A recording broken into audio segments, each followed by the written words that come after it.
Now question is evaluate the followings: integration of x cube plus 3 to the power x dx. Second question sin x plus 1 upon x plus 1 upon cube root of x dx. Third आहे integration of under root x plus 1 divided by x plus under root x. हा जो third question आहे most of the time विचारलेला important question आहे. Solution पाहू. First question, integration of x cube plus 3 to the power x dx. Suppose this is I.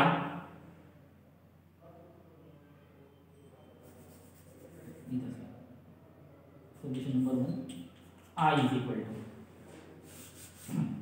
ज्याचं पुन्हा integration काढायचं असेल त्याला आपण I ने डिनोट करू शकतो. I is equal to integration of x cube plus 3 to the power x dx. आता इंटिग्रेशन असो किंवा डेरिव्हेटिव्ह असो, जसं d by dx of f of x plus g of x is equal to काय लिहितो आपण, d by dx of f of x first function plus d by dx of g of x second function. लिहितो असं, minus असेल तर minus, आणि multiplication आणि division साठी इथे प्रोडक्ट रूल आणि कोशंट रूल अवेलेबल आहे. इंटिग्रेशन मध्ये असं काही होत नाही. Integration of simple integration of f of x plus or minus g of x dx असेल तर इंटिग्रेशन दोघांनाही डिस्ट्रीब्यूट होईल. प्लस असेल तर प्लस, मायनस असेल तर मायनस. प्रोडक्ट आणि डिव्हिजन साठी वेगळ्या पद्धतीने प्रॉब्लेम सॉल्व्ह करताय. फक्त ॲडिशन आणि सबट्रॅक्शन जर असेल दोन फंक्शनचं एक तर ॲडिशन आहे किंवा सबट्रॅक्शन आहे तर काय करायचं, इंटिग्रेशन दोघांनाही डिस्ट्रीब्यूट करून द्यायचं आणि सेपरेटली इंटिग्रेशन फाइंड आउट करायचं.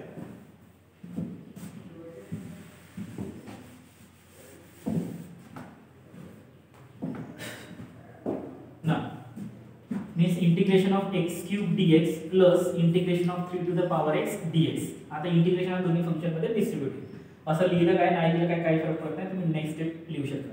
Now integration of x cube, आता x to the power n चं इंटिग्रेशन कसं असतं, x to the power n ds is equal to काय लिहितो आपण, x to the power n plus 1 upon n plus 1.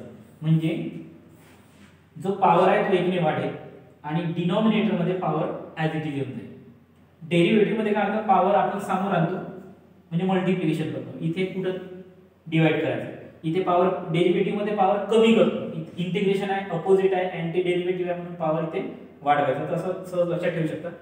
इथे power 1 ने वाढेल म्हणजे काय होईल याचा answer, integration x to the power 3, so x to the power 3 plus 1 that is 4 divided by 4. Power 1 ने वाढवा, डिनॉमिनेटर मध्ये ॲज इट इज लिहून टाका, प्लस आणि plus 3 to the power x. आता 3 टू द पॉवर x हा कुठला format आहे, a to the power x. a to the power x चं इंटिग्रेशन काय असतं, a to the power x upon log a plus c. आता a to the power x चं integration a to the power x upon log a. मग 3 to the power x चं integration काय आहे, 3 to the power x upon log 3 आणि सर्व शेवटी plus c. This is constant of integration. अशा पद्धतीने याचा आन्सर कॅल्क्युलेट करता.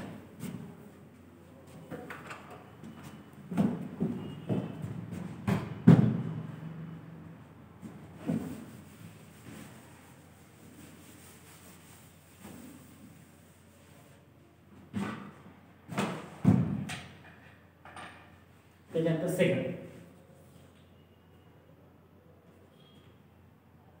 I is equal to integration of sin x plus 1 upon x plus 1 upon cube root of x dx. Integration separate करून टाकू. Integration of sin x dx plus 1 upon x dx plus cube root of x dx. Now integration of sin x standard format आहे minus cos x plus c. Integration of 1 upon x कोणाची derivative आहे, log x ची डेरिव्हेटिव्ह. So derivative of log x is equal to 1 upon x म्हणजे 1 upon x चे integration log x plus c. आता राहिला हा 1 upon cube root of x. तर याचं सोल्युशन फाइंड आउट करायचं, त्याला पहिल्यांदा सिम्प्लिफाय करू आणि मग सर्वात शेवटी इंटिग्रेशनचा आन्सर एकत्र लिहिता येईल. 1 upon cube root of x त्याला कसं लिहिता येईल, 1 upon cube root म्हणजे 1 upon x to the power 3. आता 1 upon x to the power 3 असं लिहिताना पॉवर हा डिनॉमिनेटर मध्ये असल्यामुळे पॉझिटिव्ह आहे. याला समजा आपण वर घेऊन गेलो तर होईल हा x to the power -3.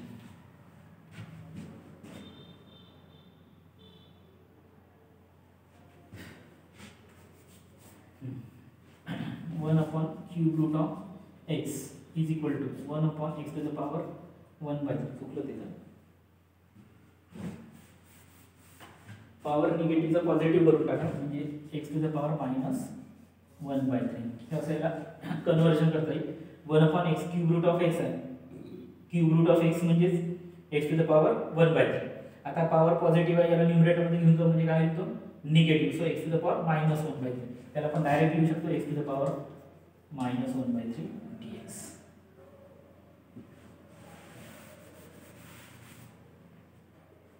Now find the integration.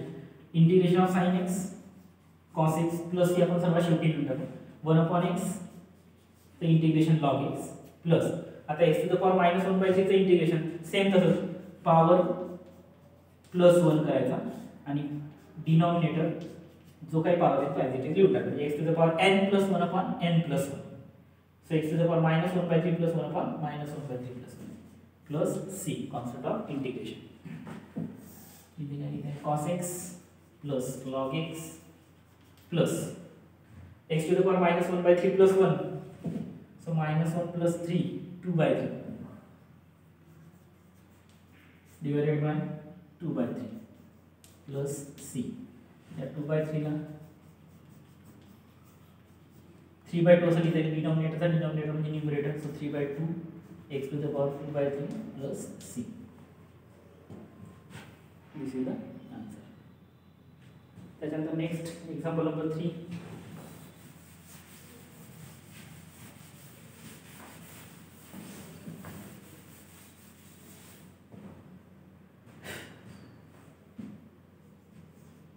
Let I is equal to integration of under root of x plus 1 divided by x plus under root x dx.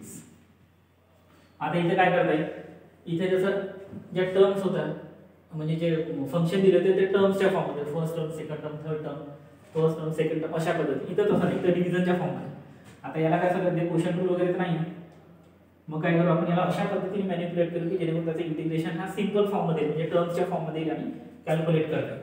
आता इथं काय करता येतं बघा, √x + 1 upon here take √x as a common. So remaining element is √x + 1 dx. इथे x is √x आहे, तर x जर आपण कॉमन काढलं तर x मध्ये √x * √x असं असतं. एक बाहेर आला एक आतमध्ये राहिला. √x पूर्ण बाहेर गेला 1 राहिला. न्यूमरेटर √x + 1 कॅन्सल म्हणजे काय उरलं 1/√x dx. आता याचं इंटिग्रेशन आहे सिंपल टर्म त्याला. याचं इंटिग्रेशन काय कसं काढता येईल 1/1 √x म्हणजे x टू द पॉवर 1/2.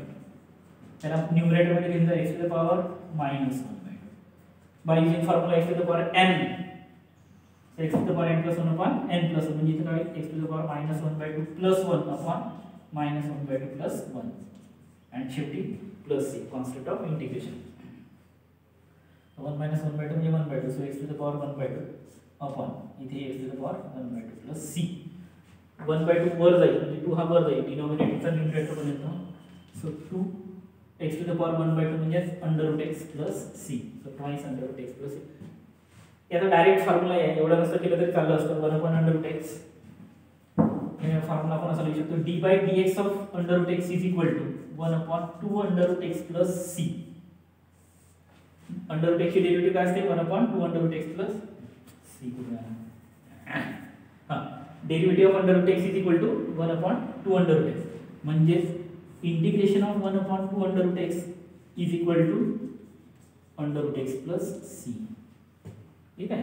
आता हा जो 2 हा नंबर आहे त्याला त्या बाजूला घेऊन जा म्हणजे काय बनेल integration of 1/√x dx is equal to twice √x plus c. या c ला 2 ने मल्टिप्लाय केलं तरी कॉन्स्टंट नंबर असेल त्याच्यामुळे c च ठेवता येईल याला. सो 2/√x प्लस c अशा पद्धतीने ते फॉर्म्युला सुद्धा बनवू शकतो. तो तुम्ही फॉर्म्युलाच्या लिस्ट मध्ये ऍड करून टाका. So integration of 1/√x dx is equal to 2/√x plus c म्हणजे एवढं नाही केलं तरी चालेल, तुम्ही डायरेक्ट लिहू शकता. अशा पद्धतीने हे क्वेश्चन आहेत, सिंपल क्वेश्चन्स आहेत इंटिग्रेशनचे. खूप महत्त्वाचा चॅप्टर आहे इंटिग्रेशन.